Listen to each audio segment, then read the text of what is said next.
Hello, പറയൂ സജി. ആ സന്തോഷേട്ടാ, കുറെ കാര്യങ്ങൾ മനസ്സിലായി. എങ്കിലും ഇപ്പോഴും കുറെ സംശയങ്ങളുണ്ട്.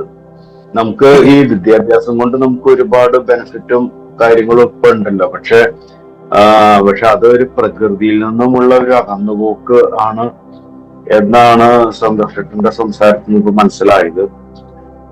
അതൊരു പോയിന്റ് തന്നെയാണ്. കാരണം പ്രകൃതിയിൽ നിന്ന് ഇപ്പൊ മനുഷ്യൻ അകന്നുകൊണ്ടിരിക്കുകയാണ്. ഇപ്പൊ കാലാവസ്ഥാ വ്യതിയാനങ്ങള്, ഗ്ലോബൽ വാർമിംഗ് പോലെയുള്ള അപകടങ്ങൾ നമ്മുടെ മുന്നിൽ നിൽക്കുന്നുണ്ട്. പിന്നെ ഇടയ്ക്കിടയ്ക്ക് മഹാമാരികൾ ഇങ്ങനെ വന്നു പോയി ഇപ്പൊ പുതിയത് വരുന്നുള്ള ഭീഷണികൾ നിലനിൽക്കുന്നുണ്ട്.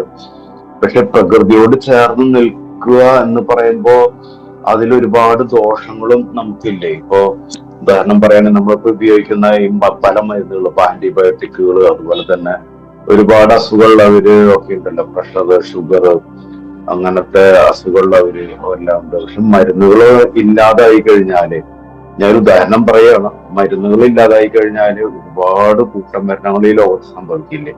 അതുപോലെ തന്നെ ഇപ്പൊ ഈ കാണുന്ന സാങ്കേതിക വിദ്യകള്, നമ്മളിപ്പോ ഉപയോഗിക്കുന്ന മൊബൈൽ ഫോൺ, വാട്സപ്പ്, അതുപോലെ തന്നെ ഇങ്ങനത്തെ കാര്യങ്ങളൊന്നും ഇല്ലെങ്കിൽ നമുക്ക് അതുകൊണ്ടുള്ള ഗുണങ്ങൾ എല്ലാം എത്ര അകലെയുള്ള ആൾക്കാരായിട്ട് വേണമെങ്കിലും നമുക്ക് സംസാരിക്കാം. നമുക്ക് എന്തെങ്കിലും അപകടങ്ങൾ മുൻകൂട്ടി, മഹാമാരികൾ വരുന്നുണ്ടെങ്കിലും മുൻകൂട്ടി അറിയാം. ഏത് കാര്യത്തെ കുറിച്ച് വേണമെങ്കിലും നമുക്ക് സെക്കൻഡ് കൊണ്ട് ഇന്റർനെറ്റിലൂടെ നമുക്ക് സെർച്ച് ചെയ്ത് കണ്ടുപിടിക്കാം. അങ്ങനെ നമുക്ക് ഈ സാങ്കേതിക വിദ്യ കൊണ്ട് ഒരുപാട് പുരോഗതി ഒരു ഭാഗത്തുണ്ട്. പക്ഷെ മറുഭാഗത്ത് ഇതുപോലെ കുറച്ച് പ്രശ്നങ്ങളും നമുക്കുണ്ട്. അപ്പൊ ഈ സാങ്കേതിക വിദ്യയെ അല്ലെങ്കിൽ നമുക്ക് ഇപ്പോ ഇന്നത്തെ രീതിയിലുള്ള വിദ്യാഭ്യാസ രീതി കുറ്റപ്പെടുത്തുകയല്ല, നമ്മള് ഒരു വഴിക്ക് പോകുമ്പോ അതിൽ അപകടമുണ്ടെങ്കിൽ അപകടത്തെ നമ്മൾ തിരിച്ചറിയണ്ടേ. ഇപ്പൊ നമ്മളിപ്പോ സൂമിലൂടെയാണ് സംസാരിക്കുന്നത്. ഈ സൂം എന്നുള്ളത് സാങ്കേതിക വിദ്യയുടെ സംഭാവനയാണ്. നമ്മൾ സാങ്കേതിക വിദ്യയുടെ ലോകത്തുനിന്ന് മാറിയിട്ടല്ല ജീവിക്കുന്നത്, മാറാനും കഴിയില്ല. നമ്മൾ കടലിന്റെ നടുവിൽ കിടക്കുകയാണ്, നമുക്ക് മനസ്സിലായി കരയിലാണ് പോകേണ്ടതെന്ന്. കരയെത്തും വരെ നമ്മൾ എന്താ ചെയ്യേണ്ടത്? നീന്തുക, വെള്ളത്തിൽ കിടന്ന് നീന്തുക തന്നെ. നമ്മൾ നീന്തി ഒരു 5-6 തലമുറ കഴിയുന്ന സമയത്ത് ആരെങ്കിലും കരയ്ക്കെത്തിയേക്കും. അതിനുവേണ്ടിയുള്ള ഒരു ശ്രമമാണിത്. ഇതൊക്കെ ഒരുപാട് പാരഡോക്സുകൾ ഇതിനകത്തുണ്ട്. വിരോധാഭാസങ്ങൾ, അല്ലെങ്കിൽ എന്താ പറയാ, ഏടാകൂടങ്ങൾ എന്നൊക്കെ വേണേൽ പറയാം. അങ്ങനെയുള്ള ഒരു അവസ്ഥ ഇതിനകത്തുണ്ട്. ഇപ്പൊ ഇത് നമ്മൾ ചോദിക്കുന്ന, ഇപ്പൊ സജി ചോദിക്കുന്ന ചോദ്യം, സജി എവിടെ നിന്നാണ് ഇത് ചോദിക്കുന്നത്, ഏത് പ്ലാറ്റ്ഫോമിൽ നിന്നാണ് ചോദിക്കുന്നത്? നമ്മളിപ്പോ താൽക്കാലികമായിട്ടൊരു റെമഡി മതി, ഒരു അസുഖം വന്നു, നമുക്ക് മരുന്ന് വേണ്ടേ, ആന്റിബയോട്ടിക് വേണ്ടേ എന്ന് ചോദിച്ചാൽ വേണം, ശരിയാണ്. അയാൾക്ക് വേറൊന്നും അറിയില്ലെങ്കിൽ അത് ആന്റിബയോട്ടിക് വേണ്ടതാണ്. അയാൾക്ക് തല ശസ്ത്രക്രിയ ചെയ്ത് മാറ്റിയിട്ട് വേറൊരു തല ഫിറ്റ് ചെയ്യുന്ന ഒരു ആവശ്യമാണ് അയാൾക്ക് വരുന്നതെങ്കിൽ അങ്ങനെ ഒരു സാങ്കേതിക വിദ്യയുടെ ആവശ്യമാണ്.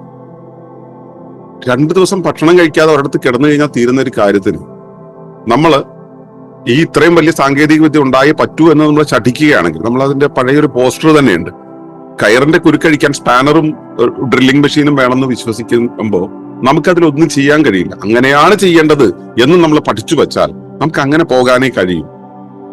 പ്രകൃതിയിൽ ഇതെല്ലാം നിർദ്ധാരണം ചെയ്യാനുള്ള സംവിധാനങ്ങൾ ഉണ്ട് എന്നുള്ളപ്പോൾ പലരും പ്രകൃതിയെ കണക്കാക്കുന്ന വെച്ചാൽ നമ്മുടെ ശത്രുവായിട്ടാണ്, നമ്മളെ എല്ലാം ബുദ്ധിമുട്ടിക്കാനുണ്ടായ എന്തോ ഒരു സംഭവമായിട്ടാണ് കരുതുന്നത്. പ്രകൃതിയുടെ അകത്ത്, പ്രകൃതിയുടെ മഹാസംവിധാനത്തിനകത്തുള്ള ഒരു ചെറിയ ജീവി മാത്രമാണ് മനുഷ്യൻ. പ്രകൃതിയുടെ ബുദ്ധിയെ, പ്രകൃതിയുടെ ശേഷിയെ, പ്രകൃതിയുടെ വിഭവങ്ങളെ ഉപയോഗിച്ച് കൈകാര്യം ചെയ്യുന്ന ഒരു ചെറിയ സാധനം മാത്രമാണ് മനുഷ്യൻ എന്നുള്ള തിരിച്ചറിവ് പോലും ഇല്ലാത്തയിടത്താണ് ഡീപിക്കോളജി എന്നുള്ളത് നമ്മളിവിടെ പഠിപ്പിക്കേണ്ടി വരുന്നത്, ഡീപിക്കോളജിയുടെ ആഴങ്ങളെ പഠിപ്പിക്കേണ്ടി വരുന്നത്. അതുകൊണ്ടാണ് സമഗ്രമായ പഠനം വേണ്ടതുണ്ട് എന്ന് നമ്മൾ പറയുന്നത്. അതുകൊണ്ടാണ് നമ്മൾ ഡീപിക്കോളജിക്കൽ ഫെലോഷിപ്പ് എന്നുള്ള ആ ഒരു പ്രോസസ് വരുന്നത്.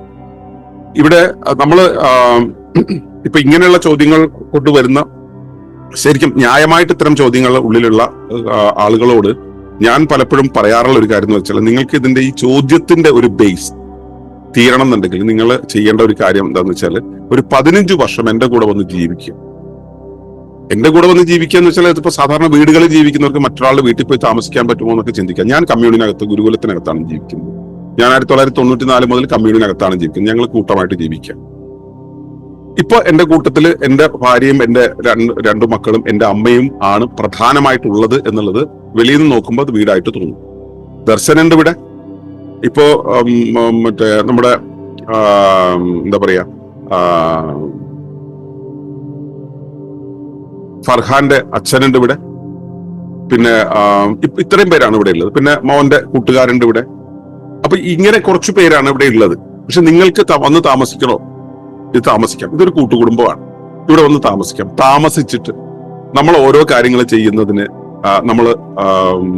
നമ്മൾ അതിനെ സമീപിക്കുന്ന രീതിയിൽ നമ്മൾ മാറ്റം വരുത്തുന്നത്. ചെറിയൊരു ഉദാഹരണം പറയാം. നമ്മൾ പാചകം ചെയ്ത ഭക്ഷണം കഴിച്ച് ശീലിച്ചവരാണ്. അതുകൊണ്ട് പാചകം ചെയ്യാൻ നമ്മൾ പാചകം ചെയ്യും. അല്പം കുറച്ച് ചൂടുവെള്ളം വന്നു. ആ ചൂടുവെള്ളം വന്നു കഴിഞ്ഞാൽ ആ ചൂടുവെള്ളം കളയേണ്ടതാണെങ്കിൽ നമ്മൾ ഉടനെ കൊണ്ട് വെളിയിൽ കൊണ്ട് കളയില്ല.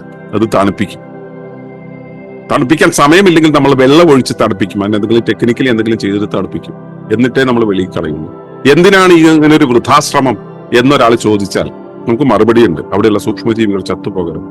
വഴി കൂടെ നടക്കുന്ന സമയത്ത് കൈകൾ വേലിയിൽ ഇങ്ങനെ തൂങ്ങി നിൽക്കുന്ന ചെടിയിലേക്ക് പോകുമ്പോൾ അതിന്റെ ഇല പറിക്കാൻ പോയി കഴിഞ്ഞിട്ടുണ്ടെങ്കിൽ നമ്മുടെ കൂട്ടത്തിലെ എല്ലാവരും അവരുടെ കൈ പിടിച്ച് താഴ്ത്തും. അതവിടെ നിന്നോട്ടെ എന്ന് പറയും. ഇത് നമ്മുടെ കൂടെ യാത്ര ചെയ്യുന്നവർക്ക് മാത്രം മനസ്സിലാവുന്ന കാര്യമാണ്. അങ്ങനെ ചെറിയ ചെറിയ ചെറിയ ചെറിയ കാര്യങ്ങളിൽ നിന്ന് നമ്മൾ നമ്മുടെ ചുറ്റുപാടിനോടുള്ള നമ്മുടെ പ്രതികരണത്തെ നമ്മൾ അറിഞ്ഞു തുടങ്ങുകയാണ്. അതുകൊണ്ടാണ് നമ്മുടെ കുട്ടികളുടെ ഭൂമി എന്നുള്ള പരിപാടിയിലൊക്കെ കുട്ടികൾക്ക് ഹരിതമൂല്യങ്ങൾ നമ്മൾ ഉണ്ടാക്കി കൊടുക്കുന്നത്. ഇത് കുറെ കഴിയുന്ന സമയത്താണ് ഇപ്പൊ ഒരാളെ കൊല്ലുക എന്നുള്ളത്. ഇപ്പോ നമ്മൾ വഴി കൂടെ പോണ സമയത്ത് ചില ജീവികളെല്ലാം കൊന്ന് കെട്ടിത്തൂക്കിയിട്ട് മാംസം വിൽക്കുന്ന നമുക്ക് കാണാൻ കഴിയും. മാംസം ഒരു അംഗീകൃത ഭക്ഷണമായിരിക്കുന്ന ഒരു സ്ഥലത്ത് ആ മാംസത്തിനുള്ള ആ ഇറച്ചി ഇങ്ങനെ കെട്ടിത്തൂക്കിയിട്ടിരിക്കുന്നത് കാണുമ്പോൾ ആർക്കും ഒരു പ്രശ്നം ഉണ്ടാവില്ല. പലരുടെയും നാക്കിൽ വെള്ളം വരുമായിരിക്കും. എനിക്ക് വെള്ളം വരില്ല. എനിക്ക് കണ്ണിൽ കൂടെ വെള്ളം വരും, നാക്കിൽ കൂടെ അല്ല വരും.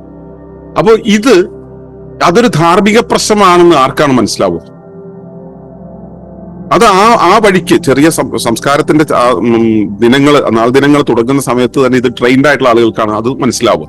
അല്ലാത്തവരെ സംബന്ധിച്ചിടത്തോളം 3 വയസ്സാകുമ്പോൾ അല്ലെങ്കിൽ 2.5 വയസ്സാകുമ്പോൾ പ്രീ സ്കൂളിൽ വിടണം, അതിനുശേഷം നഴ്സറിയിലേക്ക് പോകണം, അതിനുശേഷം സ്കൂളിൽ പോകണം, സായിപ്പിന്റെ രീതിയിൽ തന്നെ വളർന്നു വരണം. ജീവിതവുമായിട്ട് അച്ഛനും അമ്മയുമായിട്ടും കുടുംബവുമായിട്ടും നാടുമായിട്ടും ബന്ധമില്ലാതെ, അവനവന്റെ ശരീരവുമായിട്ടും മനസ്സുമായിട്ടും ബന്ധമില്ലാതെ, അവനവന്റെ സ്വത്വവുമായിട്ടും അവനവന്റെ പാരമ്പര്യവുമായിട്ടും ബന്ധമില്ലാതെ, അവനവൻ നിൽക്കുന്ന പ്രപഞ്ചത്തെക്കുറിച്ച് ഒരു ബോധവുമില്ലാതെ ആരോ ചവച്ചു തുപ്പിയ കാര്യങ്ങളെ പഠിച്ച് സർട്ടിഫിക്കറ്റ് വാങ്ങിച്ചിട്ട്, പരീക്ഷ എഴുതി സർട്ടിഫിക്കറ്റ് വാങ്ങിച്ചിട്ട് അത് വിറ്റ് ജോലി വാങ്ങിച്ച് ജീവിതം തീർക്കുന്ന, ഞാൻ ജീവിച്ചു എന്ന് പോലും അറിയാൻ ബാക്കിയില്ലാത്ത ഒരു ജനതയെ ഉണ്ടാക്കി വെച്ചിട്ടുള്ള വിദ്യാഭ്യാസ സമ്പ്രദായത്തെ നിലനിർത്തണം എന്ന് നമ്മൾ വിചാരിക്കുമ്പോൾ, അങ്ങനെ ഭൂരിഭാഗം പേരും വിചാരിക്കുമ്പോൾ, 99.99% പേരും വിചാരിക്കുമ്പോൾ അവിടെ ഈ സസ്റ്റൈനബിൾ കമ്മ്യൂണിറ്റി എന്ന് പറയുന്ന സാധനത്തിന് തീരെ പ്രസക്തി ഇല്ലാതെയാവുന്നു.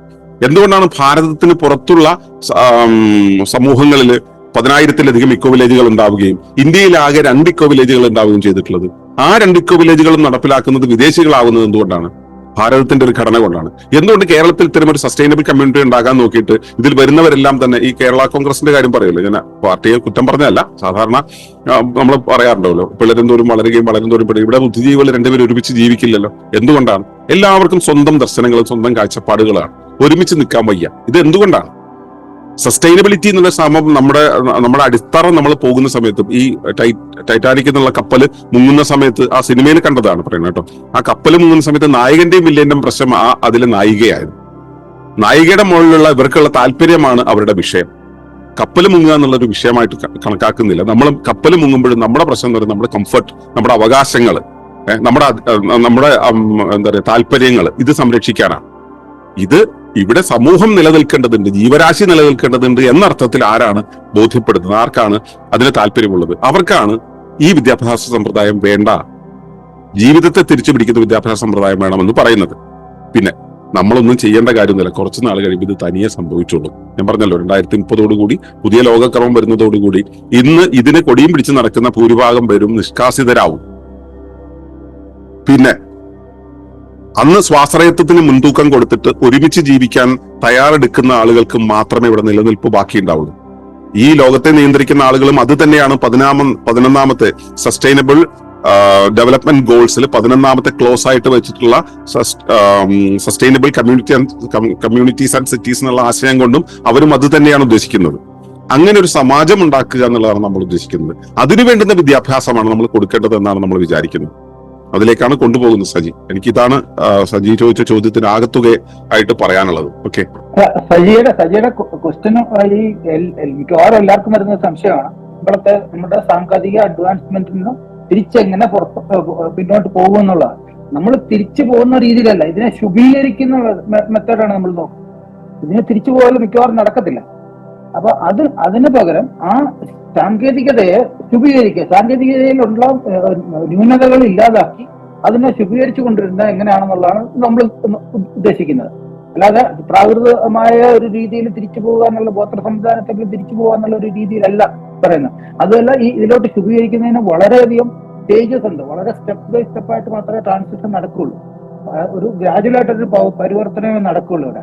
അല്ലാതെ പെട്ടെന്ന് പറഞ്ഞു കഴിഞ്ഞാൽ ഇത് നടക്കരുത്. കാരണം ഈ ഉപഭോഗ സംസ്കാരത്തിൽ ഊന്നിയ ഒരു കൾച്ചറാണ് നമ്മളിപ്പോൾ ഉള്ളത്. അത് പെട്ടെന്ന് നിർത്തിക്കഴിഞ്ഞാൽ ഇവിടുത്തെ കംപ്ലീറ്റ് ബാങ്ക് സംവിധാനം, എല്ലാ സംവിധാനങ്ങളും ഉടഞ്ഞു വീഴും, കംപ്ലീറ്റ് താറുമാറാകും. അപ്പൊ അങ്ങനെ ഒരെണ്ണത്തിൽ പറ്റത്തില്ല. അതിന് ഒരു സ്റ്റേജ് ബൈ സ്റ്റേജ് റെഡ്യൂസ് ചെയ്യുന്നത് എങ്ങനെയാണെന്നുള്ളത്, അതിനാണ് നമ്മൾ മിനിമലിസം എന്നൊരു പദ്ധതി പറയുന്നത്. ആ മിനിമലിസത്തില് ഓരോരോ സ്റ്റേജിലൂടെ പിന്നോട്ട് ഇതിനെ എങ്ങനെ ഇംപ്രൂവ് ചെയ്ത് കൊണ്ടുവരാമെന്നുള്ളത്, അതായത് അൺസസ്റ്റൈനബിൾ ആയിട്ടുള്ള എല്ലാത്തിനെയും ശുഭീകരിച്ചിട്ട് സസ്റ്റൈനബിൾ ടെക്നോളജി ആയിട്ട് കൊണ്ടുവരിക, അതാണ് ഉദ്ദേശിക്കുന്നത്. അത് എല്ലാത്തിലും. ഇപ്പം മെഡിസിന്റെ ഇപ്പം ഈ നമ്മളിപ്പോ എപ്പോഴും പറയാറുണ്ട്, എമർജൻസി വന്നു കഴിഞ്ഞാൽ നമ്മൾ അലോപ്പതി മെഡിസിനെ തന്നെ നമ്മൾ പറയുന്നുണ്ട്. പക്ഷെ അലോപ്പതി മെഡിസിന്റെ ഉള്ള പ്രോബ്ലം എന്ന് പറഞ്ഞു കഴിഞ്ഞാൽ അത് അവര് ഈ രോഗങ്ങളെ ക്യൂർ ചെയ്യുക എന്നുള്ളതല്ല, രോഗങ്ങളെ മാനേജ് ചെയ്യുക എന്നുള്ളതാണ്. ഡയബറ്റീസ് ആണെങ്കിലും ക്യാൻസർ ആണെങ്കിലും എല്ലാത്തിനും മാനേജ്മെന്റേ ഉള്ളൂ. ഒരിക്കലും അവർക്ക് ക്യൂർ വരുന്നില്ല. കാരണം ആ മാനേജ്മെന്റിലാണ് അവരുടെ നിലനിൽപ്പ്. ഒരു പൈസ ഉണ്ടാക്കുന്ന അതിലാണ്. അപ്പൊ അതിനെ ശുഭീകരിച്ചേ പറ്റുള്ളൂ. അതിനുള്ള നടപടികൾ ഒത്തിരി ഈ ലോകത്ത് നടക്കുന്നുണ്ട്. അതിനുള്ള ട്രെൻഡ് പലതും നടക്കുന്നുണ്ട്. എല്ലാ ടെക്നോളജിക്കും ശുഭീകരണം എല്ലാവരും അങ്ങനെ ഒരു രീതിയിൽ ചിന്തിച്ചുകൊണ്ടിരിക്കുകയാണ്. അപ്പൊ അത് തുടങ്ങാൻ പറ്റാത്തതിന്റെ കാരണം മുഴുവനും ഈ ഇൻഡസ്ട്രീസ് മുഴുവനാണ് കൺട്രോൾ ചെയ്യുന്ന ഒരു വിധത്തിൽ. ഇപ്പൊ ഒരുവിധപ്പെട്ട എല്ലാ ഇതുപോലുള്ള ഇൻഡസ്ട്രീസ് ആണ് ലോകത്തിലെ എല്ലാ ട്രെൻഡുകളെയും കൺട്രോൾ ചെയ്യുന്നത്. അപ്പൊ അത് പാരലായിട്ട് ഇതുപോലുള്ള ഒരു ശ്രമങ്ങൾ ഒത്തിരി നടക്കുന്നുണ്ട്. അത് കുറേശ്ശെ വിജയിച്ചു വരും എന്നുള്ളതാണ് എനിക്ക് തോന്നുന്നത്. കാരണം ഒത്തിരി പേർക്ക് ഇത് മനസ്സിലായി, ഇത് പോകുന്ന അപകടമാണെന്നുള്ളത് കണ്ടിട്ട് ശുഭീകരിക്കാന്ന് പറഞ്ഞു കഴിഞ്ഞാൽ തിരിച്ചു പോകണമെന്നല്ല, ഇതിലുള്ള ന്യൂനതകളെ ഇല്ലാതാക്കി അതിലുണ്ടാകുന്ന പൊല്യൂഷനും അതിലുണ്ടാകുന്ന ടോക്സിസിറ്റിയും എല്ലാം അവോയ്ഡ് ചെയ്ത് എങ്ങനെ അതിനെ ഒരു സസ്റ്റൈനബിൾ ടെക്നോളജി ആക്കി മാറ്റാം, സസ്റ്റൈനബിൾ ലിവിങ്ങിന് പറ്റുന്ന രീതിയിൽ പ്ലാനറ്ററി ബൗണ്ടറീസ് നമ്മൾ പറയുന്നുണ്ട്. 23 പ്ലാനറ്ററി ബൗണ്ടറീസിൽ ഏതാണ്ട് 21 ബോർഡർ ക്രോസ് ചെയ്ത് കഴിഞ്ഞു. 2 കൂടെ ഉള്ളു ഇനി ബാക്കി. അതും കൂടെ കഴിയുമ്പോഴത്തേക്ക് ഇവിടുത്തെ എല്ലാ സംഗതികളും വളരെ ഇതായിട്ട് പ്രശ്നങ്ങൾ തുടങ്ങും. പാരിസ്ഥിതികമായിട്ടും അല്ലാതെയായിട്ടും എല്ലാ രീതിയിലും പ്രശ്നങ്ങളാകും. അപ്പൊ അതിന് മുമ്പായിട്ട് നമ്മൾ ഇത് മനസ്സിലാക്കി തിരിച്ചു പോകണമെന്നുണ്ടെങ്കിൽ ഈ മിനിമലിസം എന്നുള്ളൊരു ഇതിലാണ് നമ്മൾ ഉദ്ദേശിക്കുന്നത്. ആ മിനിമലിസത്തിലോട്ട് മാറുക. അപ്പൊ കുറേശ്ശെ ഈ പറയുന്ന സംഗതികളെ അതിൽ നിന്ന് മാറിക്കൊണ്ടിരിക്കുക. അപ്പൊ ഏതിന് പറ്റിയ ഓരോന്നിലും എല്ലാ തുറയിലും, ജീവിതത്തിന്റെ എല്ലാ തുറയിലും ഈ ഒരു ചേഞ്ചസ് കുറേശ്ശെയായിട്ട് കൊണ്ടുവരിക എന്നുള്ളതാണ് ഉദ്ദേശിക്കുന്നത്. അല്ല ഒറ്റയടിക്ക് ചേഞ്ച് നടക്കില്ല. ഓക്കെ.